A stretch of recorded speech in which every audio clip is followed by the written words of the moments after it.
हम बात कर रहे हैं चर्बी की गांठ के बारे में, मतलब जिसको हम मेडिकल टर्म में लाइपोमा बोलते हैं। लाइपोमा एक तरह की गांठ होती है। आपने शरीर में, अपने खुद के शरीर में या दूसरों के शरीर में देखा होगा कि स्किन के ऊपरी हिस्से में, चाहे वो हाथ पे हो, चाहे नेक पे हो, चाहे ब्रेस्ट एरिया पे, पेट पे, मतलब शरीर के किसी भी हिस्से में एक गांठ पड़ी होती है। एक या एक से कहीं भी ज्यादा होती है। तो उसको छूने पे, हल्का-सा दबाव डालने पे दूसरे साइड सरक जाता है। वो लाइपोमा होता है। कई बार लोग इसे कैंसर समझ लेते हैं, लेकिन उनका समझना भी जायज़ है क्योंकि कैंसर में भी गाँठें होती है। तो हम यहाँ पे बात करेंगे कौन-सा लाइपोमा है, मतलब चर्बी की गाँठ है, और कौन-सा कैंसर या दूसरा चीज़ है। इन सब चीज़ों के बारे में, लाइपोमा क्या होता है, ये कितने प्रकार का होता है, इसका इलाज, इसका बचाव कैसे करें, इन सब चीज़ों के बारे में हम यहाँ डिस्कस करेंगे। तो वीडियो में शुरू से लेके आखिरी तक बने रहें, जिससे आप आसानी से अपने शरीर में हुए गाँठ को पहचान सकते हैं कि एग्ज़ैक्ट वो लाइपोमा है या दूसरा चीज़ है। क्योंकि लाइपोमा जो है, वो किसी तरह का नुकसानदायक नहीं होता, अगर उसको छेड़ा ना जाए तो। तो सबसे पहले हम समझते हैं लाइपोमा एग्ज़ैक्ट है क्या चीज़? देखिए, लाइपोमा होता है ट्यूमर, जो सबक्यूटेनस लेयर में एडिपोज टिश्यू का बना होता है। ट्यूमर का मतलब ये आप बहुत भयानक या डेंजर चीज़ मत समझिए, क्योंकि ट्यूमर हम मेडिकल टर्म में किसी भी तरह की गाँठ को बोलते हैं। सबक्यूटेनस लेयर मतलब स्किन के जस्ट निचले लेयर में ये होता है ज़्यादातर। आम तौर पे ये जो है सॉफ्ट होता है, पेनलेस होता है, इसमें कोई दर्द नहीं होता है, और इसको छेड़ा ना जाए तो वो अपने साइज़ तक लगभग टिका रहता है। बहुत ही, अगर बढ़ता है तो बहुत ही धीमी तेज़ी के साथ बढ़ता है। चर्बी की गाँठ को अगर हम छुएँ या दबाव डालें एक साइड में, तो दूसरे साइड ये सरक जाता है। इससे आप पहचान सकते हैं कि ये लाइपोमा है या कुछ और चीज़ है। और लाइपोमा कैंसर नहीं होता है, लेकिन कुछ वेरिएंट जैसे लाइपोसार्कोमा में मैलिग्नेंसी के चांसेस हो जाते हैं। इसलिए क्लिनिकल डायग्नोसिस बहुत ही ज़रूरी होता है। चर्बी की गाँठें बहुत तरह की होती है, ये डिपेंड करता है शरीर के किस हिस्से पे हुआ है, उसी आधार पे हम इसको नाम देते हैं।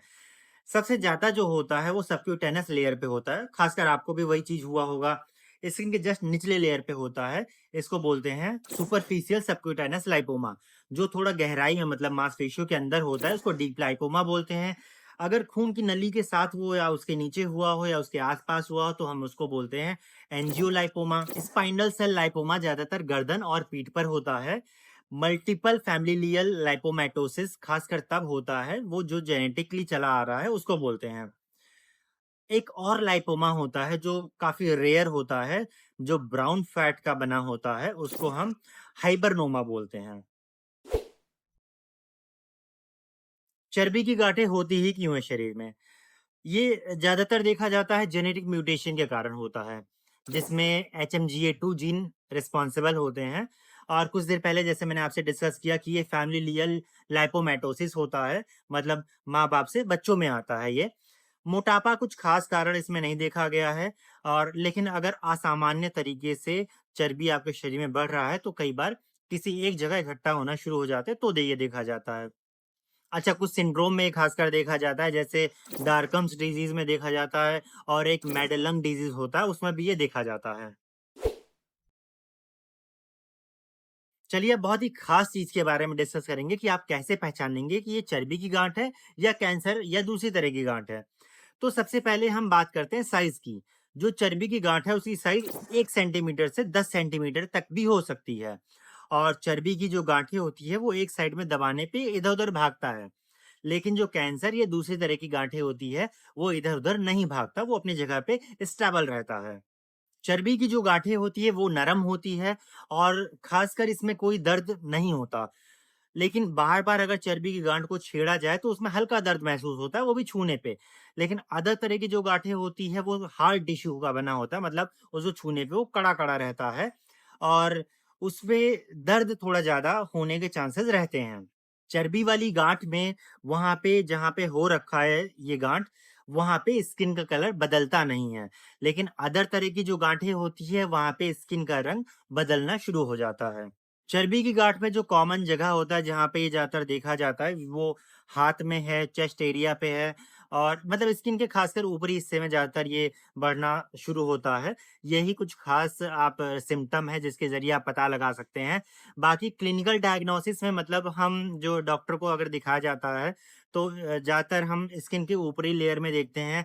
जो फिजिकल डायग्नोसिस है उसके ज़रिए हम पता लगाते हैं। अगर डीप में ये हो रखा है, तो ये इसमें हम एमआरआई या अल्ट्रासाउंड की ज़रूरत होती है, लेकिन कुछ खास डीप कंडीशन में ये ज़रूरत पड़ती है। अगर मैलिग्नेंसी के चांसेस अगर दिख रहे हैं, तो हम उसमें बायोप्सी भी करवाते हैं। तो यही कुछ खास लक्षण है जिसके ज़रिए आप पता लगा सकते हैं कि ये चर्बी वाली गाँठ है कि नहीं है। लाइपोमा का इलाज क्या है? देखिए, शरीर में ये खासकर कभी कोई नुकसान देती नहीं है, तो आप बहुत परेशान मत होइए, इसका इलाज नहीं भी करवाएँगे तब भी चल जाएगा। ये मरते दम तक रहेगा तब भी कोई नुकसान नहीं देगा। हाँ, उसको छेड़ना नहीं है क्योंकि छेड़ने पे ये थोड़ा स्पीड के साथ बढ़ना शुरू हो जाता है। और अगर आपके शरीर में बहुत ज़्यादा उभार लिया रखा ये गाँठ है और बार-बार आपका हाथ लग रहा है या देखने में बुरा लग रहा है, तो आप इसका ट्रीटमेंट करवा सकते हैं। ट्रीटमेंट में खासकर जैसे आयुर्वेदिक दवाइयाँ के सहारे इसका इलाज किया जाता है, जो 2 से 3 महीने में लगातार देने पे खासकर काम करता है। आयुर्वेदिक ट्रीटमेंट के बारे में मैं अलग से वीडियो बना रखा हूँ या डिस्क्रिप्शन में मैं लिंक भी दे रखूँगा। उसके ज़रिए आप आसानी से उसको देख के ट्रीटमेंट ले सकते हैं। और बहुत ही ज़्यादा बुरा लग रहा हो तो आप इसको सर्जरी भी करवा सकते हैं और लगभग 7 से 10 दिन में इसमें स्टिचिंग भी खोल दिया जाता है। सर्जरी के बाद इस ये दोबारा होने के चांसेस उस जगह नहीं होते हैं। हाँ, किसी और जगह हो जाए तो ये बात अलग है, क्योंकि बॉडी में एक नहीं कई सारे देखे जाते हैं। अच्छा, लाइपोमा में देखा जाता है बहुत सारे लोगों के अंदर कुछ गलतफ़हमियाँ होती हैं, कुछ मिथ्स होते हैं जिसको मैं क्लियर कर रहा हूँ। बहुत सारे लोग ऐसा सोचते हैं बकरी का दूध पीने से लाइपोमा को घटाया जाता है, तो ऐसा बिल्कुल नहीं है, बकरी का दूध इसमें काम बिल्कुल नहीं करता है।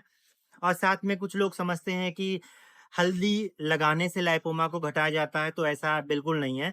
अगर कहीं पे सूजन आया रखा हो, तो हल्दी उसमें कारगर है, लेकिन चर्बी की गाँठ में हल्दी कारगर बिल्कुल नहीं होता है। बहुत लोग सोचते हैं कि घरेलू नुस्ख़ों से गाँठ को नहीं गलाया जाता, लेकिन घरेलू नुस्ख़ों से भी गाँठ को आसानी से गलाया जा सकता है। अब उस घरेलू नुस्खे में आयुर्वेदिक चीज़ें ही तो आएँगी, जो मैं उसमें अलग से वीडियो में बता रखा है, तो आप वो देख के आसानी से पता लगा सकते हैं। और लाइपोमा कैंसर नहीं होता है, तो कैंसर और लाइपोमा में बहुत अंतर है। जैसे लक्षण मैंने पहले बता रखा है, आप उसको फिर से देख के समझ सकते हैं कि कौन-सा गाँठ लाइपोमा है, कौन-सा गाँठ कैंसर है। और अगर आपको आसानी से समझ नहीं आ रहा है, तो आप अपने डॉक्टर को दिखा सकते हैं, जिसके ज़रिए वो आपको पता लगा के बता सकते हैं कि लाइपोमा है या दूसरी तरह की गाँठें हैं। तो यही सारी बातें हैं चर्बी की गाँठ के बारे में। वीडियो पसंद आया तो लाइक करें, सब्सक्राइब करें चैनल को। Thank you.